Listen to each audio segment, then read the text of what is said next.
합니다. 함께 말씀 제목 읽겠습니다. 시작. 속상할 때 믿음의 대처법. 자, 질문할게요. 여러분 속상할 때 어떻게 하세요? 지난 한 주간 동안 속상한 일 없으셨어요? 없으신 분들은 감사하셔야 돼요. 저는 속상한 일이 순간순간 있어요. 연약하고 마음이 이렇게 좀 자존심도 강하고 좀 그런 게 있기 때문에 표현을 안 해도 속이 좀 상할 때가 있어요. 또 제가 혈액형도 AB형이에요. 그래서 여러분 어떠세요? 어떤 일 때문에 속이 상하셨고 또 누구 때문에 속이 상하고 뭐 그런 일들 우리가 계속 그죠? 이거 경험하지 않는 분들은 거의 성인 수준에 올라간 분이라 생각해요. 자, 하나 더 질문할게요. 여러분 신앙생활을 뭐라고 생각하세요? 신앙생활. 참 너무 잘 아는 단어인데 설명하려면 좀 거시기 하죠. 신앙생활. 여러분 어떻게 나 신앙생활 하고 있어. 예수 믿고 나 지금 신앙생활 하고 있어. 그런데 그 신앙생활이 뭐냐고요. 어떻게 여러분 정리하고 설명하실 수 있겠어요? 와서 예배드리고 하나님 믿고 기도하고 그 신앙생활. 그렇죠. 그것도 신앙생활 속에 일어나는 우리 그리스도인들이 하나님을 향하여 표현하는 그런. 근데 신앙생활은 뭐냐? 한번 여러분 잘 정리 한번 해보세요. 그러니까 하나님의 은혜로 구원받은 성도가 우리의 매일매일 삶에서 하나님의 거룩하심을 따라가는, 그러기 위해서 내가 주님 안에 거하는 삶을 살아가는 것, 하나님의 거룩하심을 따르며 주님 안에 거하는 삶을 살아가는 것을 뭐라 그런다? 신앙생활. 교회 나오는 게 신앙생활이 아니고, 그렇게 생각하니까 신앙생활을 우리가 너무 가볍게 여기는 거예요. 아우 나 오늘 예배 드렸어. 일주일에 한 번 가서 예배 드렸어. 나 신앙생활 해. 그런데 진짜 삶에서는 하나님의 거룩하심을 따라가지 않아. 주님 안에 거하는 삶이 아니야. 주님과 멀리 떨어져 살아가면서.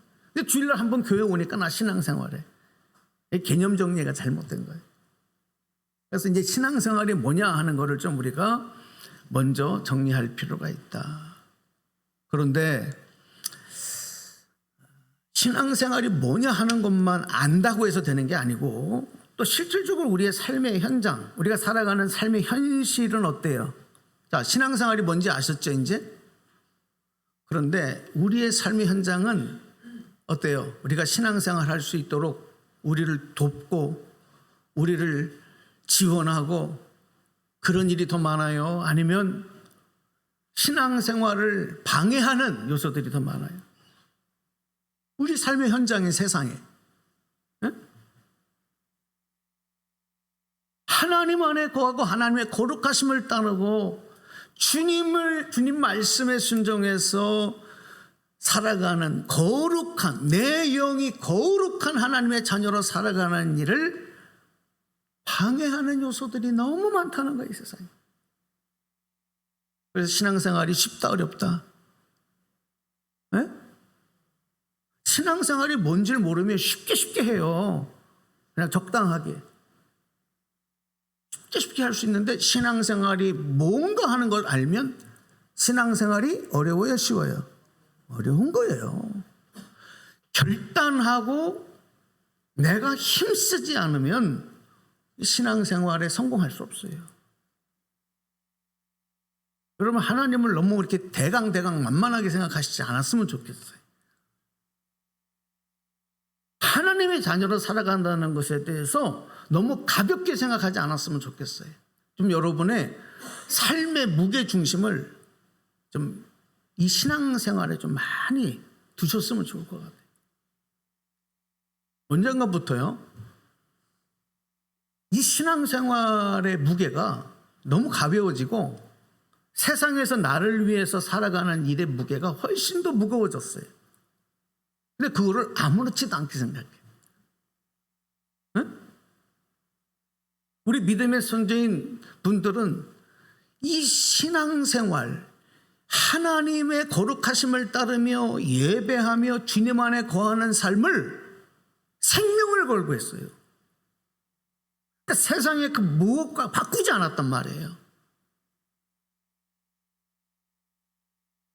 죽음은 너무 가볍게 생각하는 거예요. 그러니까 신앙생활이 적당하게 하는 것입니다. 진짜 신앙생활 하는 분들이 많지 않은 거예요. 자, 그래서 신앙생활은 뭐냐? 그런 것들과 싸워가는 거다. 눈만 뜨면 아까도 말씀드렸지만 우리의 영이 하나님의 거룩하심을 따르지 못하고 방해하고 또 나에게 근심을 가져다 주고 걱정을 가져다 주고 그런 것들이 매일 파도가 밀려왔다 갔다 파도가 밀려왔다 갔다 하는 것처럼 계속해서 연속적으로 나의 삶에 불어닥치고 밀어닥치는 거예요. 또 내 안에 잠들어 있던 욕심들, 경쟁심들, 이거 세상에 나가면 이게 막 자극을 받아요. 그래서 하나님의 거룩하심을 따르는 것보다는 내 욕심과 그 경쟁심에서 내가 만족함을 얻기 위해서 이걸 더 여기 치중하다 보니까, 그러니까 문제가 뭐냐? 그렇게 하다 보니까 자꾸 마음에 상처가 와요. 뭐냐? 속상한 일이 많아요. 속상한 일이 자꾸 생기는 거예요. 왜 속이 상해요? 내 마음에 안 드니까. 내 기대와 다르니까. 그렇죠? 그러니까 속상한 거 아니에요? 내가 원하는 모습대로 나를 대해주지 않으니까, 나를 무시하니까, 세상이, 사람들이. 그러니까 속상한 거예요. 이 성경에 나오는 위대한 믿음의 사람들도 보면은 평생을 네 이것과 싸우는 거예요. 그러니까 결국은 뭐냐? 속상함의 문제와 싸우는 거예요. 세상에서 자꾸 나를 하나님의 거룩하심에서 멀어지게 하는 일들. 그렇게 힘쓰지만 또 실패를 경험해. 믿음의 사람들도, 성경에 나오는 위대한 믿음의 사람들조차도 실패를 경험해요. 그러나 포기하지 않고 다시 하나님 앞에 나와서 회개하고 또 하나님을 의지하고 다시 내 영이 하나님의 거룩하심을 따르고 하나님 안에 거하는 삶을 살기를 힘쓰는, 그래서 나중에는 하나님이 축복하시고 인정하시는 모습이 나타나는 거죠. 여러분, 그래서 신앙생활은 힘써 싸우는 거예요. 내 자신과, 그리고 속상한 일과 싸우는 거예요. 그러다 보면 하나님이 마지막에 사랑하는 딸아, 사랑하는 아들아, 네가 승리자. 그리고 우리를 인정해 주시고 의의 면류관을 우리에게 주실 줄로 믿습니다. 할렐루야. 자, 오늘 본문 말씀 143편의 말씀은 이 다윗이 정말 솔직한 자기의 이 마음, 심리 상태, 자기의 현재 상황에 대해서 누구에게? 하나님에게 솔직하게 고백하면서 좀 아뢰는 내용들. 근데 그 형식이 기도의 형식. 그 말씀이 이제 우리 읽은 143편의 내용입니다. 우리 4절 말씀을 먼저 한번 같이 소리내서 한번 읽을까요? 4절. 자, 시작. 그러므로 내 심령이 속에서 상하며 내 마음이 내 속에서 참담하니. 이게 지금 바울의 심리상. 어떤 상태냐? 속상한 상태예요. 마음에 큰 상처가 있고. 그때 이 바울의 이런 심리 상태로 인해서 그 사람이 행복했겠어요? 감사가 막 넘쳐났겠어요?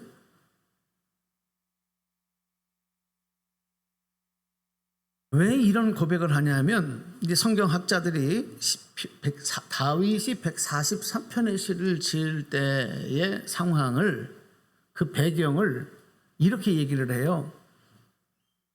다윗이 왕이 되어 있을 때 다른 사람도 아니고 자기 아들인 압살롬이 반역을 하는 거예요, 아버지에게. 그래서 다윗의 신하들을 다 자기 편으로 돌리고 군사들을 모으고 힘을 강력하게 가져서 요즘으로 말하면 쿠데타를 한 거예요. 반역을 한 거예요. 다윗이 그걸 막을 힘이 없어요. 그래 어떻게 하냐? 밤중에 궁을 떠나서 야밤도주하는 거예요.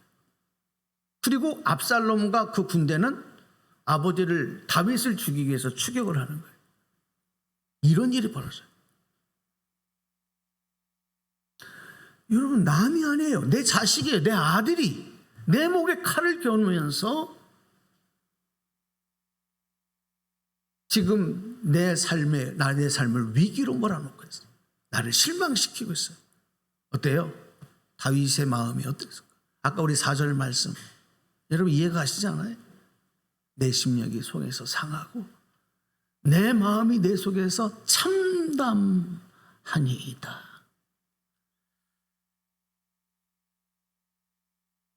다윗이 누구예요? 다윗은 하나님이 인정하는 믿음의 사람이잖아요. 다윗이 누구예요?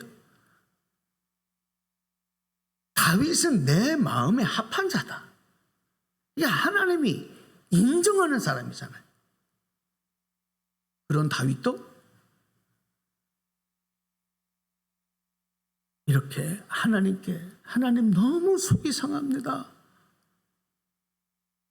너무 지금 내 모습이 참담합니다. 이렇게 고백하는 것을 보면 저와 여러분은 어떻겠어요? 우리 상태는 어떨까요? 다윗이 이 정도인데 우리도 그렇지 않습니까? 우리가 예수 믿고 하나님의 자녀가 된 이상 한번 모두가 그런 마음 가질까요? 어떻게 좀 믿음으로 살아봐야 되겠다. 열심히 신앙생활 해봐야 되겠다. 온전히 하나님께 인정받는 믿음을 가지고 살아야 되겠다. 이런 생각을 안 하는 사람이 어디 있겠어요? 다 그런 마음을 갖고 노력을 하죠. 하지만 그런 마음을 가져도 우리 삶의 현실에서 또 이렇게 무슨 일 때문에 누구 때문에 속상하는 일들이 자꾸 파도처럼 온다. 나를 때린단 말이에요. 이 현실을 우리는 부인할 수가 없어요. 자, 오늘 이 말씀을 들으면서 여러분이 정말 내가 속상할 때 나는 어떻게 반응했을까? 여러분 한번 스스로에게 한번 질문하고 한번 여러분 마음의 대답을 해보세요. 내가 정말 속상한 일이 있을 때 나는 어떻게 했지? 어떻게 반응했지?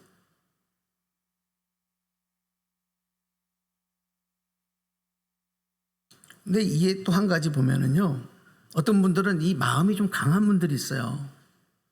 그래서 어떤 사람은 조금만 속상해도 이게 팍 하고 그 속상함을 표현하는 사람도 있지만 어떤 사람들은 마음이 좀 심령이 강해서 마음의 근육이 좀 단단해서 속이 상해도요 꼭 참아요.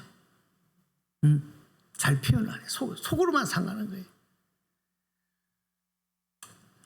그리고 또 속상한 일이 늘 일어나는 일이기 때문에 이거 뭐 대단한 것으로 생각하지 않는 거예요. 그래서 내 마음이 속이 상한 상태를 그냥 무시하거나 방관하고 지나가는 경우가 있어요.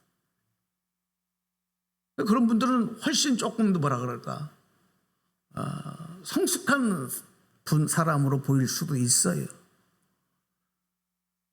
하지만 문제는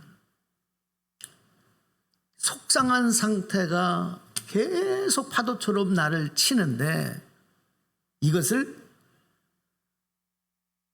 믿음으로 반응해서 그것을 극복하지 않으면 언젠가는 그 속상한 상태가 영적으로, 육적으로 내 생활에 심각한 불치병이 되고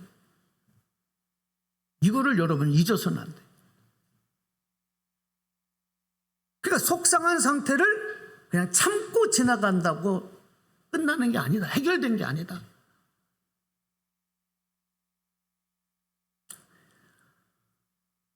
이 속상함에 어떻게 반응하느냐, 어떻게 그것을 극복하느냐가 우리 신앙생활의 승리와 실패를 결정할 수도 있고, 더 나아가서 인생의 승리와 실패를 결정할 수도 있어요. 행복과 불행은 말할 것도 없어요. 오늘 여러분 속상할 때마다 오늘 말씀 기억하시고 믿음으로 반응하시기를 주님의 이름으로 축원합니다. 네, 오늘 말씀 중요해요. 자, 그러면 우리가 이제 성경을 통해서 오늘 읽은 말씀을 또 그러면 다윗이 이렇게 속이 상한데 이때에 어떻게 반응하느냐, 그죠? 그리고 이 속상함의 문제를 어떻게 해결했느냐, 이제 이 말씀을 좀 보면서 우리가 여기서 교훈을 얻어야 되겠어요. 1번, 자, 말씀에서 첫 번째 소리내서 읽어봅시다. 다윗이 어떻게 했느냐, 시작. 속상한 일이 먼저 하나님 앞에, 다윗이 그렇게 한 거예요. 이거 너무 또 그 얘기야. 속상하면 제일 먼저 우선순위가 중요하잖아요. 막 상해. 다윗은 어떻게 했느냐? 먼저요. 먼저 다른 것 하기 전에 먼저 하나님 앞에 기도했다. 자, 1절. 자, 읽습니다. 시작. 여호와여, 내 기도를 들으시며 내 간구에 귀를 기울이시고 주의 진실과 의로 내게 응답하소서. 그렇죠. 하나님 앞에 기도. 주님, 나의 기도를 들어주세요. 기도하는 거예요. 기도하면서 지금 나의 상태, 나의 속상함, 나의 상황, 나의 처지를 이 기도를 통해서 하나님께 아뢰는 거죠. 하나님께 털어놓는 거예요. 여러분, 그 상담 받아보신 분 계세요? 상담실 가서 전문 상담사에게 상담을 받아본 분들은 알지만, 상담사가 학교 선생님처럼 어떤 문제가 있어요 그러면은 1, 2, 3, 4, 5, 6, 7 해가지고 그거에 대해서 막 이렇게 했어요. 저건 저렇게 하세요. 여러분, 그렇게 하지 않아요. 상담사에게 상담을 받으려면 제일 먼저 뭘 해야 되냐면, 나의 지금 이 심리적인 상태, 나의 문제를 어떻게 해야 돼요? 다 이야기해야 돼요. 그러니까 상담사 그걸 먼저 유도해요. 다 이야기하게. 맞아요, 틀려요? 맞아요, 틀려요? 상담 안 받아보셨나 보다. 안 받아보면 감사한 거지 뭐. 안 받고 여기까지 지금 살았으면. 근데 그렇게 한다고. 먼저 내 이야기를 다 이야기해요. 그러니까 속이 상할 때 우리가 하나님 앞에 기도할 때 제일 먼저 하나님 하고, 지금 내 사정을 누가 알아줘요? 내 마음을 누가 알아줘요? 하나님 앞에 그것을, 그 참담함을, 속상함을 먼저 아뢰는 거예요. 기도를 통해서. 그러면서 동시에 다윗에게서 우리가 배우는 게 뭐냐면, 다윗은 왕이에요. 힘 있는 왕이에요. 권력 있는 왕이야. 그런데 나의 연약함과 부족함을 하나님 앞에서 인정해요. 왕이지만 나는 부족합니다. 나는 연약합니다. 그리고 또 나는 죄인이라는 사실을 하나님 앞에서 인정해요. 의로운 척하지 않아요, 하나님 앞에서. 그러니까 다윗이 속상할 때마다 하나님 앞에 나가서 기도했는데, 기도하지만 기도하는 동안에도 나의 사정을 다 하나님께 아뢰면서도 그 마음 중심에는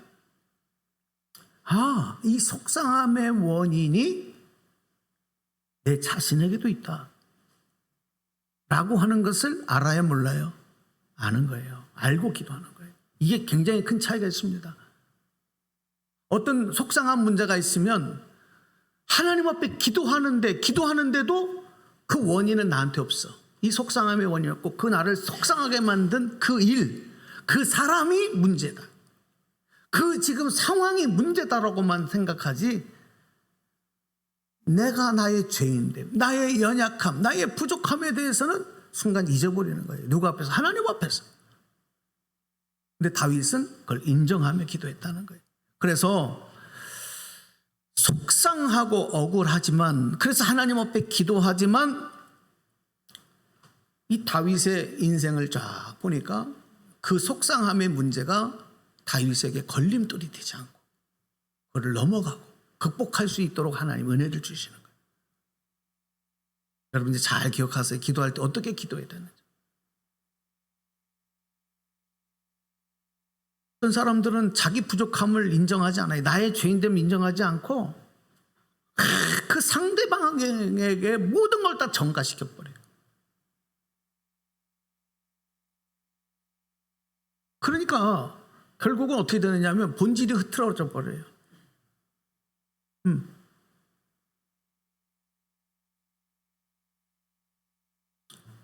다윗이 자기의 부족함을 인정하면서, 연약함을 인정하면서 어떻게 하나님께 기도했느냐. 2절에서 고백하는 내용이에요. 2절. 자, 성경 말씀 보실까요? 시작.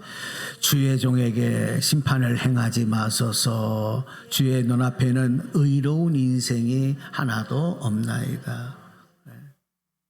나한테 못된 짓을 하고 못된 말을 해도요, 그 사람을 생각하면서 나도 당신하고 똑같은 죄인인데 뭐 어떻게 저 사람은 나한테 저렇게 말하지? 어떻게 저렇게 행동하지? 저 벼락을 맞아 죽을 놈 막 이렇게 생각하지 말고 저 못된 놈 이렇게 얘기하지 말고, 그렇지, 나도 저 사람하고 똑같은 죄인이지 라고 하는, 하나님 앞에 의로운 자는 하나도 없지, 이거를 먼저 인정함이 중요하다.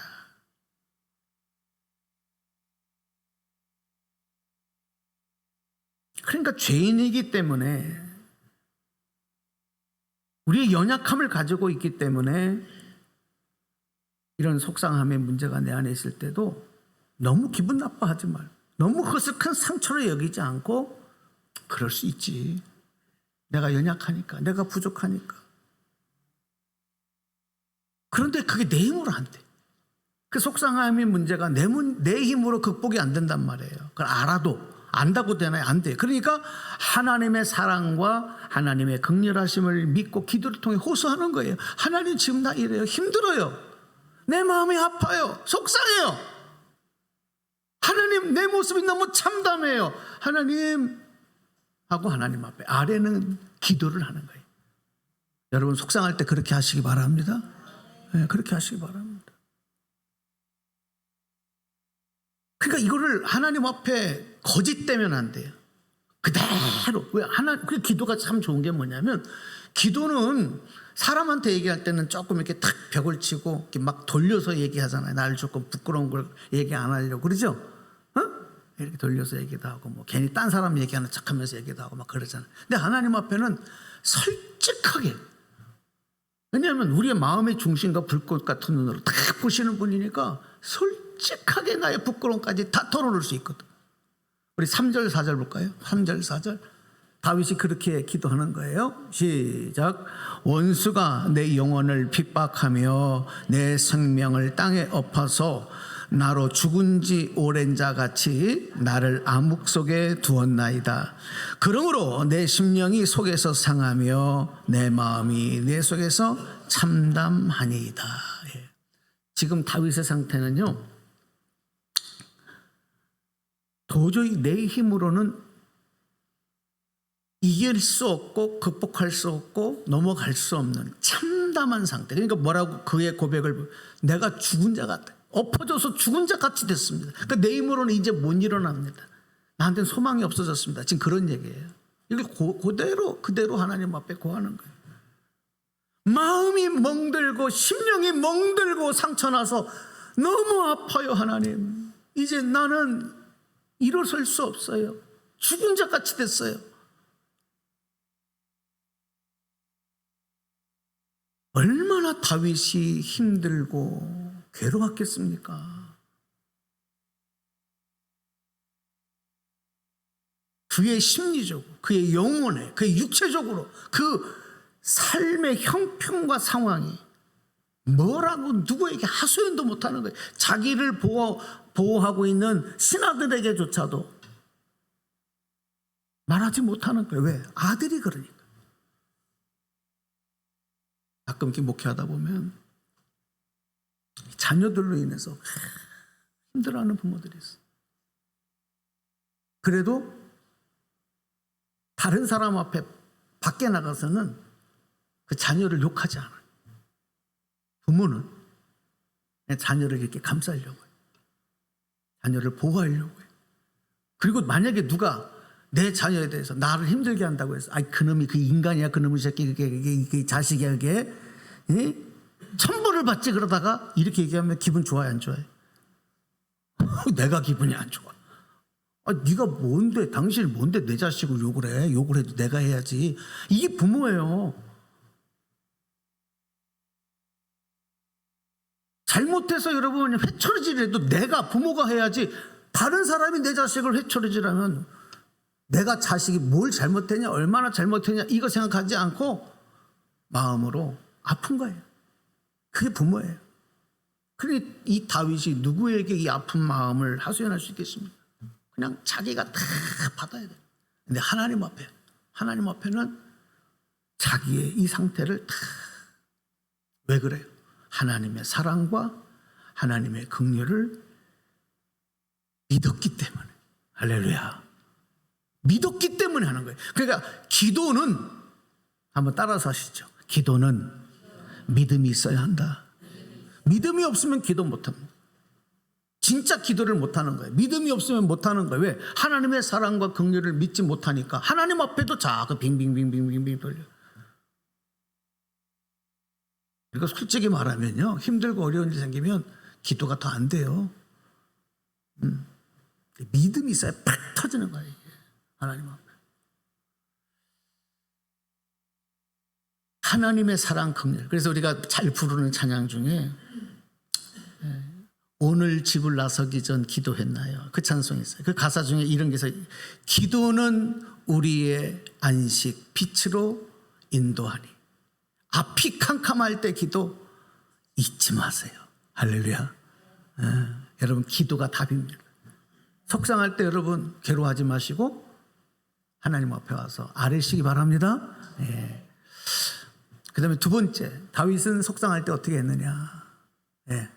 2번 한번 읽어보십시오. 시작. 속상할 때 주님을 깊이 주님을, 하나님을 어떻게 했어요? 평상시에도 우리가 하나님을 생각하지만 속상할 때는 더 하나님을 깊이 생각했다. 뭘 생각해요? 속상할 때 주님을, 하나님을, 어떤 하나님을 생각하느냐? 그동안 나에게 행하신 하나님의 일들을 깊이 생각해요. 다윗이 지금 얼마나 속이 상해요? 그런데 그때 하나님을 생각해요. 지금까지 여기까지 하나님이 나에게 행하신 일들을 깊이 생각하는 거예요. 이게 믿음으로 반응한 모습이에요. 그러다 보니까 하나님께서 정말 힘들고 어려울 때도 나를 버리지 않으셨고, 나를 도우셨고, 나를 보호하셨고, 여기까지 인도하셨는데 앞으로도 하나님께서 나를 붙들고 나를 도우실 것입니다. 하나님을 깊이 생각하는 동안에 이 절망의 마음이 소망으로 바뀌는 거예요. 하나님 행하신 일들을 생각하니까. 근데 어떤 사람들은 하나님에 대해서 별로 관심이 없어요. 한번 질문할게요. 여러분, 지난 한 주간 세상 가운데 살아가시면서 하나님을 몇 번이나 여러분 생각하셨어요? 너무 일이 바빠서요. 정신이 없었어요. 근데 똑같은 삶을 살면서 어떤 분들은 매일 하나님을 생각하고, 눈 뜨면서부터 하나님을 생각하고, 눈 뜨면서부터 하나님 앞에 기도하고, 잠들 때 하나님 앞에 기도하거든요. 밥 먹을 때도 하나님 앞에 기도하거든요. 근데 바빠서 하나님을 생각 못했다는 거는 내가 하나님에 관심이 없는 거예요. 바쁜 게 문제가 아닌 거고. 여러분, 하나님을 더 깊이 생각하시기를 바랍니다. 더 많이, 더 자주. 그게 믿음의, 하나님의 자녀의 모습이라는 것입니다. 특별히 힘들고 어려울 때, 속상할 때 하나님을 깊이 생각해요. 여러분 어떻게 해요? 자꾸 생각하면, 자꾸 그 사람을 생각하면, 어떤 사람도 마찬가지, 자꾸 그 사람을 생각하면 내 마음이 그 사람과 멀어져요, 친밀해져요? 친밀해지잖아요. 자꾸 생각하면 친밀해져. 만나면 더 반가워. 그런데 아무리 가까웠던 사람도 생각하지 않고 뭐 1년에 한 번, 3년에 한 번, 5년에 한 번 이렇게 만나면 친밀함이 멀어지는 거예요. 여러분, 하나님을 여러분 깊이 자주 생각하면 우리에게 오는 축복이 뭐냐? 하나님과 친밀해지는 거예요. 그러니까 하나님도 하나님과 친밀한 자녀에게 은혜와 복을 더하여 주신다는 거예요. 하나님을 가까이 하는 자들. 여러분, 힘들고 어려울 때 괴로워하지 마시고요. 하나님을 더 깊이 생각하시면서 주님께 더 가까이 나가시기를 축복합니다. 그러면 하나님께서 그에 상응하는 능력과 은혜와 사랑을 베풀어 주시고, 다윗에게도 그렇게 하셨듯이 우리에게도 그렇게 하는 거예요. 마지막 세 번째 볼까요? 자, 속상할 때 어떻게 했느냐? 시작. 속상할 때 주를 향하여 도움의 손을 펴야 합니다. 도움의 손을, 주님 도와주세요 하며 손을 펼쳤어요. 이건 뭐냐면, 주님 나 너무 힘들어요. 내 손 좀 잡아주세요. 왜? 지금 내가 넘어져서 일어날 수 없어. 나 물에 빠져 죽어가는 상황이야. 그러니 help me. 하나님 나를 좀 도와주세요 하고 주님 앞에 손을 펼치는 거예요. 이게 지금 다윗이 보여주는 모습이에요. 정말 속상할 때요, 어떤 아내들은 남편에게 손을 펼쳤는데 남편이 그 손을 잡아주지 않아. 무관심해. 어떤 남편은 회사에서 직장이 너무 힘들어서 아내에게 나 좀 도와줘 하고 손을 펼쳤는데 이따 그냥 바가지만 긁고 그 자리 놔주고 내 손을 안 잡아줘. 자녀들이 너무 힘들어서 엄마 아빠한테 얘기를 했는데 여러분 새끼 가서 공부나 해. 자녀의 아픔, 자녀의 손을 잡아주지 않아. 그래서 여러분 마음문이 닫힌 사람들만 멀어지는 거예요. 멀어져. 여러분 힘들고 어려울 때 사람에게 손 벌리지 마세요. 하나님께 손을 벌리셔서 주님 그 사랑의 능력의 손으로 나를 붙들어 주시옵소서. 이게 기도예요. 여러분, 여러분의 연약하고 부족한 손을 하나님을 향하여 드시기를 바랍니다. 우리 잘 알잖아요. 마태복음에 베드로가 예수님이 풍랑 있는 밤바다 갈릴리 바다를 걸어오시는 걸 보고 주여 나를 오라 하소서. 예수님이 와라. 그러니까 이 베드로가 배짱 있게 물로 뛰어내렸어요. 그리고 물을 걸어가. 야, 근데 순간 어떻게 합니까? 바람은 불고 무서워 의심하는 마음이 들 때 물에 빠졌어요. 풍랑 있는 바다에 빠졌어요. 어떻게 돼? 죽는 거지. 그때 물 위로 걸어오신 예수님을 바라보면서 주여 나를 도우소서. 주여 나를 도우소서. 입으로만 그랬을까요? 아니요. 주님 나를 도와주세요. 주님 앞에서 그때 예수님이 다가오셔서 달려오셔서 어떻게 했어요? 손을 잡아 끌어내시는 거예요. 구원하신 거예요. 할렐루야. 이게 여러분 주님께 손을 펴는 거예요. 적당히 손을 펴는 게 아니라 물에 빠져 죽어가는 절박함에서 나를 도와주세요. 주님 내 손 잡아주세요. 그 손, 우리 하나님의 능력의 손으로 붙잡아 주시는 거예요. 자, 이제 설교를 마치면서 이 반주 없이 이 찬양을 한번 할게요. 다 잘 아시는 찬양이니까 내 손을 주께 높이 듭니다. 내 손을 주께 높이 듭니다. 내 찬양 받으실 주님, 내 마음을 주께 활짝 엽니다. 내 찬양 받으실 주님, 슬픔 대신 희락을,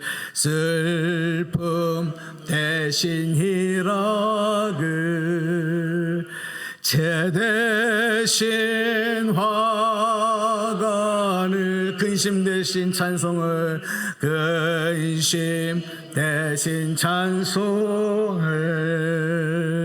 찬송의 옷을 주셨네. 우리 두 손을 한번 높이 들고, 내 손을 주께 높이, 주님을 향하여 손을 드는 심정으로, 내 찬양 받으신 주님, 내 손을 잡아주세요. 내 마음을 주께 활짝 엽니다. 내 찬양 받으실 주님, 슬픔 대신 희락을, 아멘. 제 대신 화관을, 근심 대신 찬송을, 찬송의 옷을 주셨네. 아멘. 그 손을 여러분 그대로 가슴에 얹으실까요? 네, 눈을 감으십시오. 우리는 연약하고 부족함이 너무 많아요. 또 죄인이에요. 하나님이 의롭다 인정해 주셨지만 우리는 진짜 의롭지 않아요. 우리의 마음이